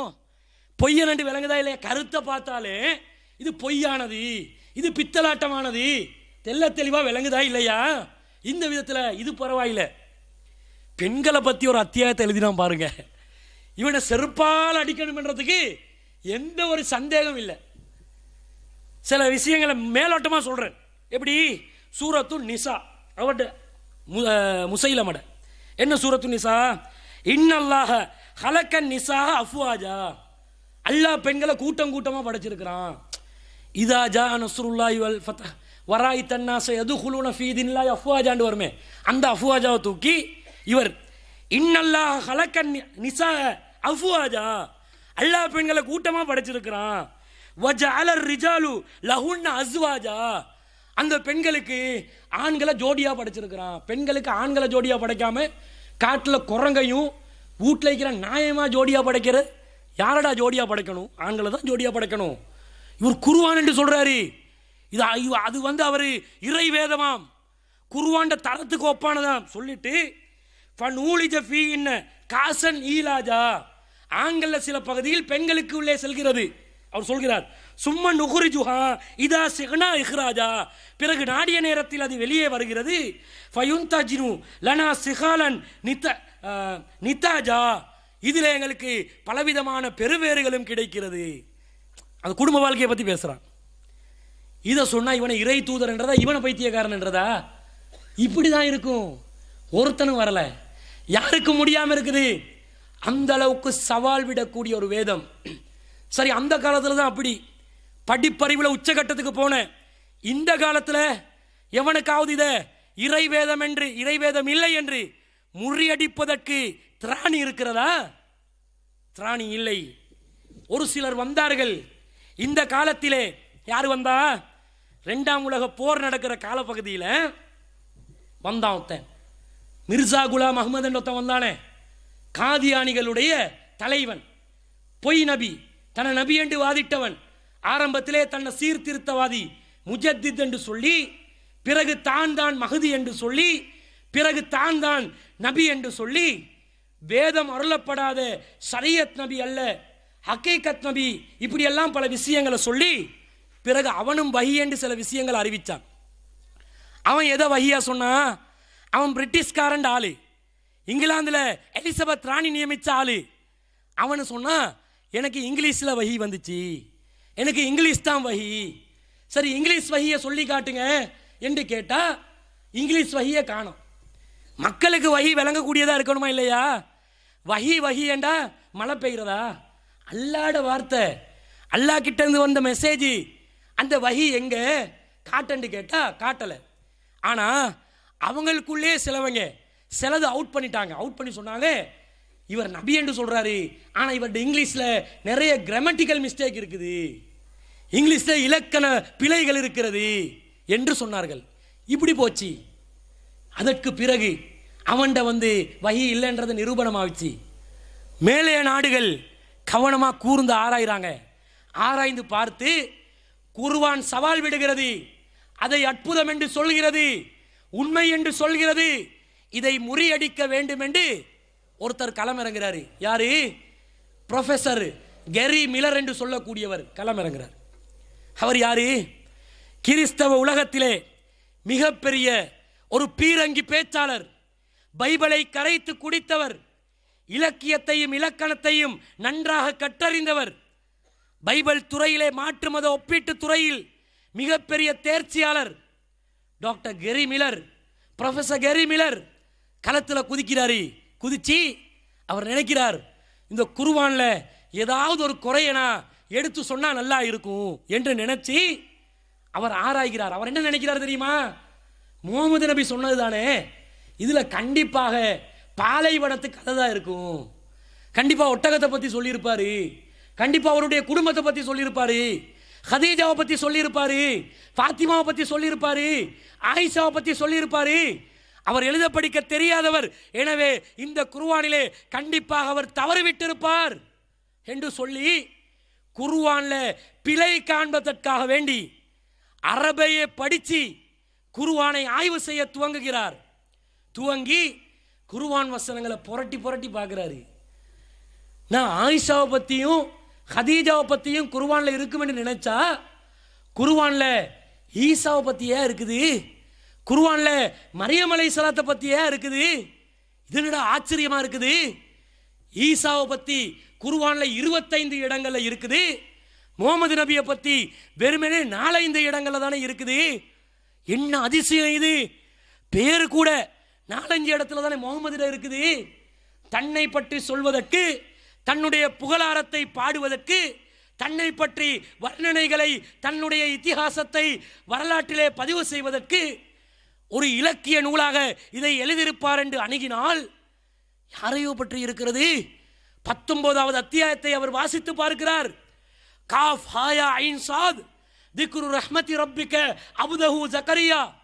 இது நமது அடியாரான ஜக்கரியாவுக்கு நாம் செய்த அருட்கொடைகளை பற்றி எடுத்து கூறும் அத்தியாயம். அவர்கிட்ட மேலெல்லாம் புல்லரிக்குது, பூரித்து போகிறார். என்னடா குர்ஆன் இது, யாரை பற்றியோ எதையோ சொல்லும் என்று பார்த்தா ஜக்கரியா அலைஹிஸ்ஸலாத்தை பற்றி சொல்லுது. அது கிறிஸ்தவர்களுக்கு நெருக்கமானவர். அவர் ஜக்கரியா அலைஹிஸ்ஸலாத்தை கிறிஸ்தவர்களும் பாராட்டி பேசுவாங்க, யஹ்யா அலைஹிஸ்ஸலாத்தை பாராட்டி பேசுவாங்க, தாவூத் அலைஹிஸ்ஸலாத்தை தாவீது ராஜாண்டு பாராட்டி பேசுவாங்க, சாலமோன் என்று சுலைமான் அலைஹிஸ்ஸலாத்தை பாராட்டி பேசுவாங்க. இவங்களை பற்றி இல்லையா இருக்குது. இது என்ன, இது ஆச்சரியம் என்று அவர் யோசிக்கிறார். கவனம் திரும்புது. திரும்ப பார்க்குறாரு, குர்ஆனை சைத்தான் தானே சொல்லி கொடுத்ததா வருது. அப்போ சைத்தான் ஏதோ பழைய செய்திகளை பைபிள்லேருந்து புரட்டி எடுத்து சொல்ல வச்சிருக்கும் போலண்டு அந்த கோணத்தில் ஆய்வு செய்கிறாரு. ஆய்வு செஞ்சு பார்த்தா அவர் பார்க்குறாரு, குர்ஆனில் வசனம் இருக்குது. எப்படி வசனம்? அல்லாஹ் சொல்றான், வமா தனஸ்ஸலத் பிஹி ஷயாத்தீன். இந்த குர்ஆனை சைத்தான்கள் அருளவில்லை. நேரடியாக அவருடைய விமர்சனத்துக்கு நெத்தி அடி. சைத்தான் அருளவில்லை. வமா யம்பகி லஹும். சைத்தானுக்கு இது போன்ற குர்ஆனை அருளுவதற்கும் சக்தி கிடையாது, தகுதியே கிடையாது. அல்லாஹ் சொல்றான். இதை பார்த்து ஆச்சரியப்படுகிறார். அதே மாதிரி குர்ஆன்ல இன்னொரு வசனத்தை பார்க்கிறார். ஃபைதா கரஅத்தல் குர்ஆன். குர்ஆனை நீங்கள் ஓதுவீர்கள் என்று சொன்னால் நபியே, ஃபஸ்தைது பில்லாஹி மினஷ் ஷைத்தானிர் ரஜீம். விரட்டி அடிக்கப்பட்ட சைத்தானின் தீங்கை விட்டும் பாதுகாப்பு தேடிக்கொள். அல்லாஹ் சொல்கிறான். இவர் பார்க்கிறார், என்னடா சைத்தான் அருளியது என்று பார்த்தா அருளவில்லை என்று நேரடியாக சொல்கிறது. சைத்தானை சைத்தான் தான் இதை தூண்டி சென்று பார்த்தா இதை ஓதும் போதே சைத்தானை துரத்தி அடிக்கணும் என்று இருக்குது. ஆச்சரியப்படுகிறார். இந்த ஆச்சரியத்தில் உச்சகட்டத்துக்கு சென்று, சரி ஒரு முரண்பாடாவது குர்ஆன்ல இருந்தா அது வேதம் இல்லைண்டாகும் தானே. அவருக்கு சத்தியம் விளங்குது, பாரம்பரியத்தை விட்டு கொடுக்க முடியல. சத்தியம் விளங்கும். கத்தம் பாத்தியா மௌலூது கந்தூரி கந்திஷ்டி சூனியம் செய்வின, இந்த மௌலூது எல்லாமே தவறானது, பிழையானது, குர்ஆனில் இல்லாதது, நபிகள் நாயகம் செய்யாதது என்று தெரியும். உலமாக்களுக்கு தெரியும், மக்களுக்கும் தெரியும். என்ன பிரஸ்டீஜி, பாரம்பரியம், கௌரவம், அந்தஸ்து, இதை விட்டு கொடுக்க முடியாது. இவங்களுக்கே எப்படி ஏண்டா, கெரி மில்லருக்கு எப்படி இருக்கும்? உலகம் பூராகவும் கிறிஸ்தவத்தை பிரச்சாரம் செய்யக்கூடியவர். அவர் யோசிக்கிறாரு, ஏதாவது ஒரு மிஸ்டேக் வந்தா அதை வச்சாவது நம்ம பொழப்ப பாதுகாத்து கொள்ளலாம்னு நினைச்சு பார்க்கிறாரு. வலவு காண மின்னிந்து கைரில்லா லவஜது ஃபீஹி இக்திலாஃபன் கஸீரா, அல்லாஹ் அல்லாதவர்களிடமிருந்து அருளப்பட்டிருந்தால் இதிலே பல முரண்பாடுகளை நீங்கள் பார்ப்பீர்கள். 7 மண்டா கண்டுபிடிடா ஒரு முரண்பாடு குர்ஆன் சொல்லுது. இவர் யோசிக்கிறாரு, எந்த ஒரு வித்துவானாலும் எந்த ஒரு அறிவாளியாலும் தவறே வராது என்று சொல்ல முடியாது. எவனா இருந்தாலும் சரி தவறு வரும். அல்லாஹ் மாத்திரம்தான் தூய்மையான நிலையில் இருக்கிறான், சுபஹானாக இருக்கிறான். எல்லோரும் தவறு செய்யக்கூடியவர்கள். மனிதர்களுடைய சிந்தனைகளில் தவறுகள் வரும். இப்போ நம்ம அரசியல் சாசனம் 1978ஆம் ஆண்டு உருவாக்கிய இந்த அரசியல் சாசனம் 40 வருட காலத்திலே 20வது தடவையும் இதை சீர்திருத்த வேண்டும் என்று நம் அறிஞர் பெருமக்கள் பாராளுமன்றத்தில் கூடினார்களா இல்லையா? ஏன் கூடினார்கள்? எவ்வளவு பெரிய நுணுக்கமாக சட்டம் வகுத்தாலும் காலத்திற்கு பொருந்தாத சட்டங்கள் வரும், நேரத்திற்கு பொருந்தாத சட்டங்கள் வரும். ஏன் அண்மை காலத்தில் ஆரம்ப காலத்தில் இருந்த ஒரு சட்டம், ஒரு சுற்றறிக்கை, பெண்கள் கடைக்கு சென்று மதுபானத்தை வாங்கக்கூடாது, மதுபான சாலைகளில் பெண்கள் விற்பனையாளர்களாக இருக்கக்கூடாது. இது ஒரு சட்டம். ஆங்கிலத்துக்காரன் போட்டான். இலங்கையிட அந்த காலத்தில் சம்பிரதாயத்தை பார்த்து, கல்ச்சரை பார்த்து, கலாச்சாரத்தை பார்த்து போட்டான். சென்ற அமைச்சரவையில் இருந்த ஒரு அமைச்சர், வெளிநாட்டுத்துறை அமைச்சர் மங்கள சமரவீர உடனே என்ன செஞ்சார்? இது உடனே வாபஸ் வாங்கினார். இது சரிப்பட்டு வராது, இது பெண்களுடைய சுதந்திரத்தை தடுக்கிற மாதிரி இருக்குது. பெண்களா இருந்தாலும் என்ன செய்யணுமாம்? மதுச்சாலைக்கு சென்று மது போதையை அருந்தலாம், அதை வாங்கலாம், அங்கே வேலை செய்யலாம் என்று ஒரு சமத்துவத்தை நாங்கள் உருவாக்க வேண்டும் என்று அவர் சட்டத்தை வாபஸ் வாங்கினார். பெண்கள் அமைப்பெல்லாம் குழம்பிட்டான், அதை ஆதரிச்சாங்க. ஆமா நல்லதுதான், இப்படி இருந்தா தானே நல்லது. சில பெண்கள் அமைப்பு, சிலர் என்ன செஞ்சாங்க? என்னடா இப்படி பண்றீங்க, பெண்கள் மதுபானத்தை வாங்கக்கூடாதுன்னு நல்லது தானே இருக்குது, இதை போயிட்டு மாத்தினீங்கன்னு அமைச்சருக்கு எதிராக கண்டனம். உடனே ஜனாதிபதி களத்தில் இறங்கி அந்த அமைச்சர் மாத்தின சட்டத்தை மீண்டும் ஒரு பழைய சட்டத்தை வைக்கிறாரு.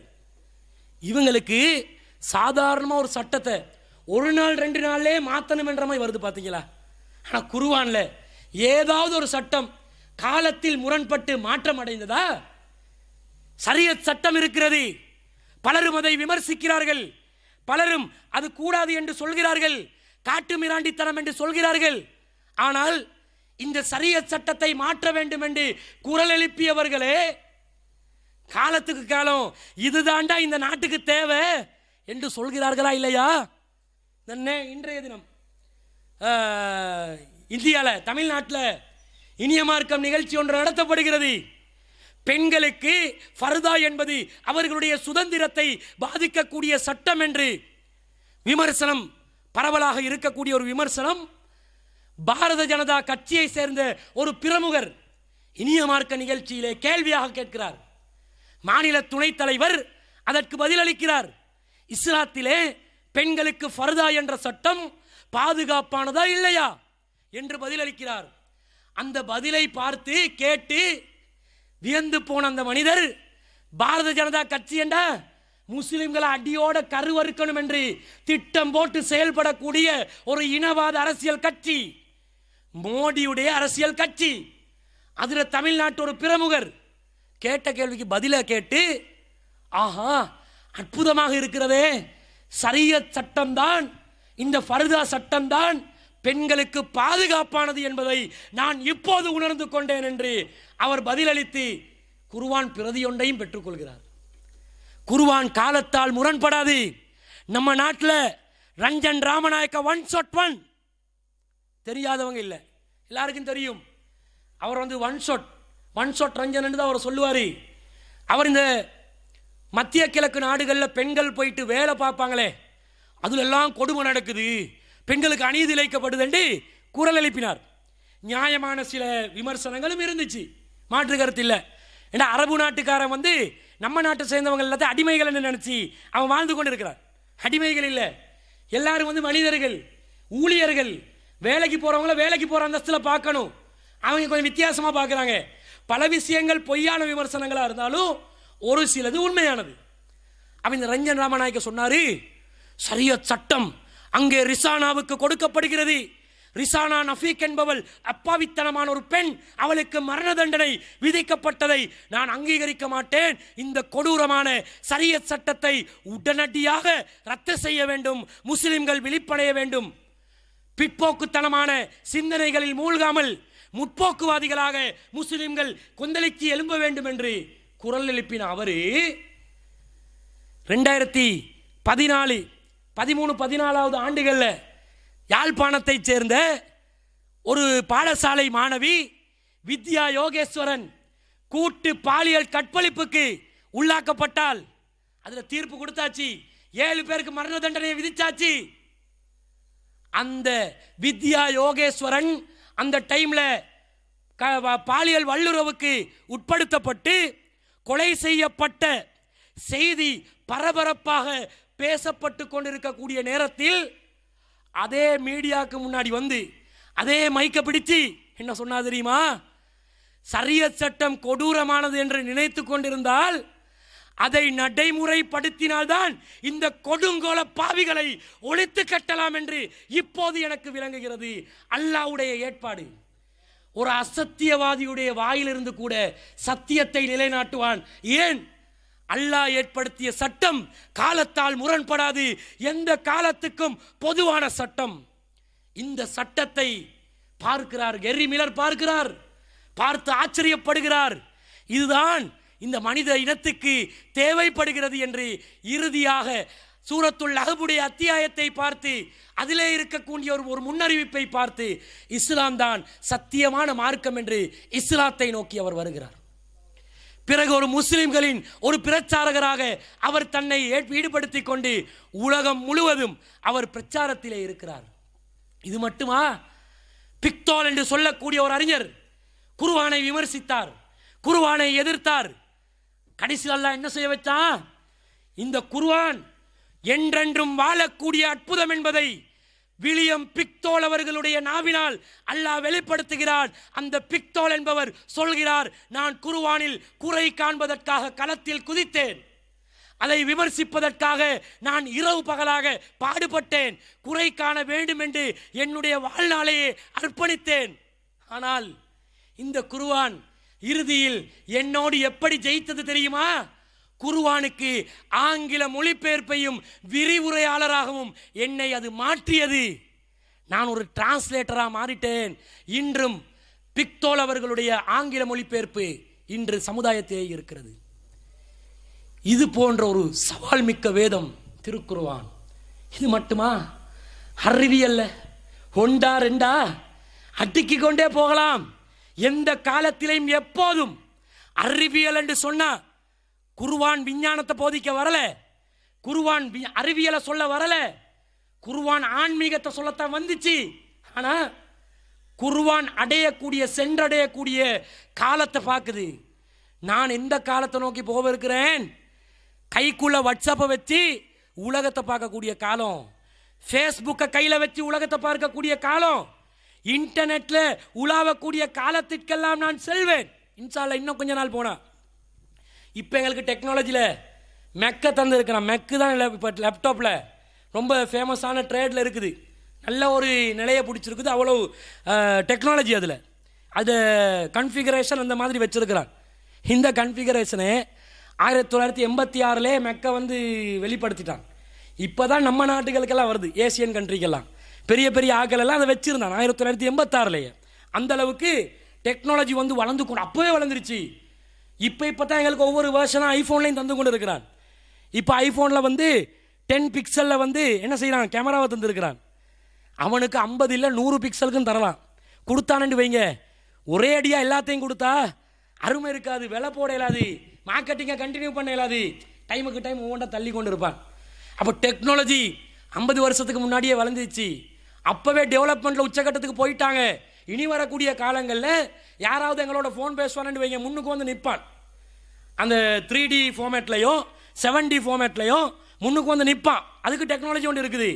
ஒரு சொற்பொழிவாளரை கூட மேடையில் 3Dயாக வச்சு பார்க்கக்கூடிய விதத்தில் லைட்டு ஏற்பாடுகளை செஞ்சு வைக்கலாம். அந்த டெக்னாலஜியை ஃபோனுக்கே கொண்டு வந்துடுவான். அப்படி போகுது. அத்தகைய ஒரு காலத்துக்கு இந்த குர்ஆன் வர இருக்குது. அதுக்கேற்ற மாதிரி குர்ஆன் விஞ்ஞானத்தை சொல்லணுமா இல்லையா? சில விஷயங்களை சொன்னால் தானே இந்த இந்த பண்டிதர்கள் எல்லாம் புரிஞ்சு கொள்வாங்க, இல்லாட்டி வந்து யோசிப்பாங்களே என்ன அறிவியலை சொல்லலண்டி. அறிவியலை சொல்லிச்சு, காலத்துக்கு பொருந்தக்கூடிய விதத்தில், பொருந்தாத விதத்தில் சொல்லலை. இப்போ திருக்குறள் இருக்குது, அதுவும் ஒரு இலக்கிய புத்தகமாக காட்டுவாங்க, அதில் சில விஷயங்கள் சொல்லப்படும், காலத்துக்கு பொருந்தாது. பெண் சொல் கேளேலன்னு வச்சிருக்கிறான். திருவள்ளுவர் வந்து மிகப்பெரிய ஒரு இலக்கிய வித்வானாக இருந்தாலும் அவர் எழுதின கருத்தை பார்த்தீங்களா? பெண் சொல் கேளேல். பெண் சொல் கேளேலண்டா பொம்பளை சொன்னால் கேட்காது அப்படின்னு அர்த்தம். பொம்பளையில் அடிமைப்படுத்துகிற மாதிரி சொல்ல வச்சுட்டு நம்மாக்களை அதிகம் எழுதி வச்சிருக்கிறான். பெண்களிடம் மசூரா கேளுங்கள், அதற்கு மாற்றம் செய்யுங்கள், இட்டுக்கட்டப்பட்ட செய்திகளை வச்சிருக்கிறான். மசூரா கேளுங்க, ஏதாவது ஒன்றை சொல்லும். பொம்பளை மசூரா சொன்னால் எப்படி சொல்லும்? அதை நினச்சி சொல்லும், அதில் உம்மா பாப்பாவை நினச்சி சொல்லும், அதில் குடும்பத்தை நினச்சி சொல்லும், சமுதாயத்தை நினச்சி சொல்லுமா, புருஷண்ட குடும்பத்தை நினச்சி சொல்லுமா. இவங்க பார்க்குறாங்க ரசூல்லா சொன்ன மாதிரி கட்டுக்கதையை போடுறாங்க. பொம்பளைகிட்டேருந்து தப்பணும், மசூரா கேளு, அதுக்கு மாற்றம் செய். இந்த மாதிரி திருவள்ளுவர் சொல்லிக்கிறத இவனோடு போட்டானோல் அதீஸ் என்ற பேரில். அப்படி அதீஸ் கிடையாது. திருவள்ளுவர் என்ன சொன்னார்? பெண் சொல் கேளேல், பெண்கள் கிட்டத்தில் எதையுமே கேட்காதே, அவன் சொன்னால் வந்து காது கொடுக்காதே, இப்படி வரும். இப்படி சொல்லாது குர்ஆன், பொருந்தக்கூடிய மாதிரி சொல்லும். அறிவியலை சொன்னாலும் பாருங்க எப்படி சொல்லு தெரியுமா? இப்போ நான் ஒரு அறிவியலை சொல்லுவேன், இதை சொல்லும்போது நீங்கள் வந்து மூக்குல கை வைப்பீங்க. ஏன்னா புரிய முடிஞ்சால் உங்களுக்கு வெத்தி, புரிய முடியலைன்னா எனக்கு ஒன்றும் பண்ண முடியாது. ஏன்னா அல்லாஹ் சொல்கிறான் பாருங்க, வல்லைலி இது அதுபர், பின்னோக்கி செல்லுகின்ற இரவின் மீது சத்தியமாக அல்லாஹ் சொல்கிறான். பின்னோக்கி செல்லுகின்ற இரவு, அது என்ன பின்னோக்கி செல்லுகின்ற இரவு? நீங்கள் எப்பயாவது யோசிச்சிருக்கிறீங்களா? குர்ஆன்ல நிறைய சத்தியங்கள் வரும், அல்லாஹ் சத்தியம் பண்ணுவான். அது என்ன பின்னோக்கி செல்லுது? இரவு பின்னோக்குதா? அப்போ பகல் முன்னோக்குதா? வெளிச்சம் முன்னோக்குது, இரவு பின்னோக்குது, இப்படி என்று சொல்றதை பார்த்து நாங்கள் அதிசயப்படுவோம். இந்த வார்த்தை எத்தகைய ஒரு அறிவியலை சொல்லுது தெரியுமா? பின்னோக்கி செல்லுதுன்றாலே இந்த பூமி இருக்குதே உருண்டைன்னு சொல்லுது. அவ்வளோ அதிசயம். பூமி உருண்டையா, அதனால தான் பின்னோக்கி செல்லுதான். இப்போ ரசூல் ஸல்லல்லாஹு அலைஹி வஸல்லம் அவர்கள் வானத்துக்கு மேலே இருந்து இந்த பூமியை பார்த்து இரவு பகல் மாறி மாறி வர்றதை பார்த்து இரவு முன்னோக்குதா பின்னோக்குதான்னு பார்த்துட்டு இதை சொன்னாங்களா? இல்லை. அல்லாஹ் தஆலா மேல இருந்து வசனத்தை இறக்குறான், வல்லைலி இது அதுபர், பின்னோக்கி செல்லுகின்ற இரவின் மீது சத்தியமாக. எப்படி பின்னோக்குது தெரியுமா? பொதுவாக உலகத்தில் கிழக்கில் இருக்கக்கூடிய நாடுகள் தான் முதலிலே வந்து சூரிய உதயத்தை பார்ப்பாங்க.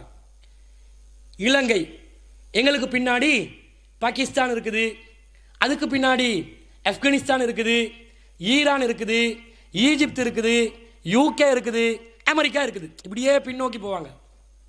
இப்போ முதல்ல சூரிய உதயத்தை அடையக்கூடியவங்க யாரு? கிழக்கு பகுதியில் இருக்கக்கூடியவர். உலக வரைபடத்தில் கிழக்கு பகுதியில் இருக்கிறவங்க தான் சூரிய உதயத்தை அடைவாங்க. இப்போ சூரிய உதயத்தை இந்த கிழக்கு பகுதியில் நாடுகள் அடையும் போது எப்படி அடைய தெரியுமா? பூமி இடது பக்கத்துலேருந்து வலது பக்கத்தை நோக்கி சுத்தும். இப்படி தான் சுத்தும் பூமி, இப்படி சுத்தும். இப்படியே முறுக்கி கொண்டு போனால் எனக்கு கை முறிஞ்சிடும் விளங்குறதுக்கு. இப்படி சுத்துதா? இடத்துல இருந்து வலதை நோக்கி சுத்தும். இப்போ இலங்கை முன்னுக்கு இருக்குது, பின்னுக்கு பாகிஸ்தான் இருக்குது, அதுக்கு பின்னுக்கு ஆப்கானிஸ்தான் இருக்குது, அதுக்கு பின்னுக்கு ஈஜிப்த் இருக்குது, இப்படியே நாடுகள் போகுது.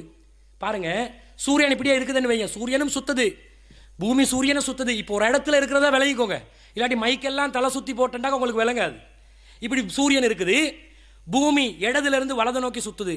இப்போ இந்த பெரும் விரல் இலங்கைன்னு வைங்க, இந்த ஆட்காட்டி விரல் இது வந்து பாகிஸ்தான் அல்லது ஈஜிப்ட் வைங்க, நடுவிரல் யூகேண்டு வைங்க. பாருங்க, இந்த சூரியன் இப்போ உதிக்குதா? சூரியன் விளங்குது இலங்கைக்கு. இப்போ இலங்கைக்கு பகலாயிருச்சு. இப்போ இந்த பகுதியில் கிழக்கில் மற்ற சைடில் இருக்கக்கூடிய மேற்கை நோக்கி வரக்கூடிய நாடுகள் இரவுல இருக்குது. இந்த இலங்கையில் இருந்த இரவு இலங்கையை விட்டு எங்கே போச்சு? பின்னுக்கு போச்சு. பின்னுக்கு போதா? இப்போ பாகிஸ்தான் வருது, பாகிஸ்தான் சூரியனுக்கிட்ட உதிக்கும் போது பாகிஸ்தான்ல இருந்த இரவு பின்னுக்கு போகுது. அதே மாதிரி இப்போ யூகேல சூரியன் உதிக்குது, சூரியன் யூகேக்கு உதிக்கும் போது இந்த யூகேல இருந்த இரவு பின்னுக்கு போகுது. பின்னுக்குள்ள நாட்டுக்கு இரவை தள்ளி தள்ளி தள்ளி தான் இருக்கக்கூடிய நாடுகள் என்ன செய்யுது? சூரிய உதயத்தை அடைந்து கொண்டிருக்கிறது. இப்போ நான் காட்டின இதே உங்களுக்கு தலை சுத்துதா இருக்கும். எப்படி போச்சு, இரவு வந்துச்சு, கொஞ்சம் திங்க் பண்ணி பார்த்தா விளங்கும். இதை நபிகள் நாயகம் ஸல்லல்லாஹு அலைஹி வஸல்லம் அவங்க சொல்றாங்கடா, பூமி உருண்டையாக இருந்தால் மாத்திரம்தான் இதை சொல்ல முடியும், இல்லாவிட்டால் சொல்ல இயலாது. இது சூரியன், பூமி தட்டையா இருக்குதுன்னு வைங்க, எங்க இரவு பின்னோக்கும்? பூமி, சூரியன் இருக்குது, பூமி தட்டையா இருக்குதுன்னு வைங்க, இப்படியே பூமி இருக்குது. பூமி வந்து இந்த சைடுக்கு வரும்போது, செங்குத்தா நிற்கும் போது இருக்கக்கூடிய எல்லா நாட்டுக்கும் பகல். திரும்ப பூமி அடுத்த சைடுக்கு பிறண்டோன்னு இந்த சூரியன் ஒளிக்கு எதிர் திசையில் இருக்கக்கூடிய நாடுகள் எல்லாம் இரவாயிரும். திடீரென்று இரவு வரும், திடீரென்று பகல் வரும். படிப்படியா இரவு வராது, படிப்படியா பகல் வராது. இரவு பின்னோக்கி படிப்படியாக சென்றால்தான் அந்த பூமி சுழன்று கொண்டு இருக்குதுன்னு ஆகும்.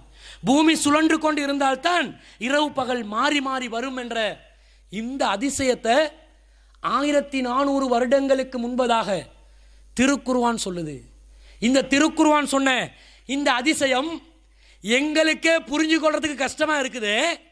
நபிகள் நாயகம் ஸல்லல்லாஹு அலைஹி வஸல்லம் அவர்கள் எப்படி சொல்வார்கள்? இதை பார்க்கிறார்கள், மேலே நாடுகளில் பார்க்கிறார்கள், பார்த்து என்ன பெரிய அதிசயம்டா, இப்படிப்பட்ட ஒரு குர்ஆனா, இந்த மாதிரியா, இப்படி ஆச்சரியமா பேசுதே, அறிவியலை பேசினாலும் நுட்பமா பேசுதே, நுணுக்கமா பேசுதே, ஏதோ வான்வெளியில ஒருத்தர் பயணித்து பார்த்து பேசுற மாதிரி பேசுதேன்னு மூக்குக்கு மேல விரல வைக்கிறான். எவ்வளவு சதி திட்டங்கள் தீட்டினாலும் இந்த குர்ஆனை அவர்களால் முறியடிக்க முடியவில்லை. காரணம், அல்லாஹ் நமக்கு அருளிய இந்த குர்ஆன் கியாமத் நாள் வரைக்கும் ஒரு வாழும் அற்புதமாக திகழ்ந்து கொண்டிருப்பதுதான். இந்த குர்ஆன் ஒன்று போதும், இந்த சமுதாயம் தலை நிமிர்ந்து வாழலாம். ஆனா பரிதாபமான நிலை என்ன தெரியுமா? இந்த குர்ஆனை வச்சு கொண்டு மௌத்தா போனவனுக்கு ஓதுறான் பாருங்க, மட்ட சாம்பிராணிகள் கொஞ்சம் பேரு. இத சூரத்து யாசின் எடுத்து அற்புதமான ஒரு இறை வசனம், ஒரு அத்தியாயம், அதை எடுத்து ஜனாசாவை பக்கத்தில் வச்சு தல்கீன் ஓதுறதுக்கு இந்த யாசீனை பயன்படுத்துறான். யாசீன்ல என்ன இருக்குது? வல் கமர கத்தர்னாஹு மனாசில ஹத்தா ஹாதகல் உர்ஜுல் கதீப். இந்த சந்திரனுக்கு நாங்கள் படித்தரங்களை வைத்திருக்கிறோம், அது பேரித்தம்பலத்தின் பாலையை போன்று மெலிந்து செல்கிறது. அல்லாஹ் சொல்கிறான். அந்த வசனம் மரணித்தவருக்கு சொன்னா, சந்திரனில் பல படித்தரங்களை வைத்திருக்கிறோம் என்ற அவனுக்கு மட்டும் அல்லாஹ் தஆலா ஒரு 5 நிமிஷத்துக்கு உசுர கொடுத்தாண்டு வைங்க, அவன் அந்த ஓதுற ஜூஸ் எடுத்தே தலையில் அடிப்பான். டேய், எனக்கே உசுறு போயிட்டுக்குது, சந்திரனில் படித்தரங்களை பார்க்கறதுக்கு கபருக்குள்ளேயாடா சந்திரன் விளங்கும்? சந்திரன் கபருக்குள்ளேயா விளங்கும்? வஷம்சு லம்பகி வஷம்சு வல் கமரு வஷம்சு தஜ்ரீலி முஸ்தகர்ரில்லஹா. குர்ஆன் யாசீன்ல வருது. சூரியன் அதற்கு நோக்கி, ஒரு இலக்கை நோக்கி பயணித்துக் கொண்டிருக்கிறது. இவன் கேட்பான், அந்த கபருக்குள்ள சூரியனே விளங்காதேடா, எனக்கு போயிட்டு சொல்றியேடா என்று கேட்பான். ஏன்? சிந்தனையுடைய வாசலை அடைத்தவர்களாக, சிந்திக்காதவர்களாக, சடங்குக்கும் சம்பிரதாயத்திற்கும் இந்த அதிசயமான அற்புதமான திருக்குர்ஆனை பயன்படுத்துவதனால் நமது சமுதாயம் உலக மக்கள் மத்தியிலே இழிவை சந்தித்துக் கொண்டிருக்கிறோம். ஆனால் இந்த குர்ஆன் மேலோங்கி செல்லக்கூடிய அதிசயமான அற்புதமான வேதம் என்பதை முஸ்லிம் அல்லாதவர்கள் ஆய்வு செய்து தினசரி இஸ்லாத்தை நோக்கி கூட்டம் கூட்டமாக வருகிறார்கள். வருகின்ற அனைவரும் சொல்கிறார்கள், தயவு செய்து முஸ்லிம்களை பற்றி மாத்திரம் எங்களுடன் பேச வேண்டாம். யூசுப் இஸ்லாம் சொன்னார், இஸ்லாம் என்பது ஒரு அழகான பூந்தோட்டம், அதிலே முஸ்லிம்கள் என்பது வேலியாக நிற்கிறார்கள். அந்த வேலிக்குள்ளே, அழகான பூந்தோட்டத்துக்குள்ளே நுழைய முடியாமல் முஸ்லிம்கள் தடைகளாக நிற்கிறார்கள். இந்த வேலி, இந்த பூந்தோட்டத்தில் இன்பத்தை அனுபவிக்க கொடுக்காம நாங்கள் தடுத்து கொண்டிருக்கிறோம். எனவே அல்லாஹ் தந்த இந்த திருக்குர்ஆனை அதனுடைய அற்புதத்தை உணர்ந்து, அதனுடைய மகத்துவத்தை விளங்கி, சும்மா தலையில எடுத்து இப்படி வச்சதனால குர்ஆனை உயர்த்திட்டோம் என்று ஆகாது. குர்ஆனுக்கு கொடுக்க வேண்டிய உயிரோட்டமான அந்த வரை விலக்கணத்தை நாங்கள் விளங்கி அதை நடைமுறைப்படுத்தி என்றென்றும் வாழக்கூடிய அற்புதம் தான் குர்ஆன் என்பதை நிரூபித்து காட்ட நாங்கள் கடமைப்பட்டிருக்கிறோம். அத்தகைய நல்ல மனிதர்களாக அல்லாஹ் நம் அனைவரையும் ஆக்கி அருள் புரிவானாக. வாஹிரு தஅவானா அல்ஹம்துலில்லாஹி.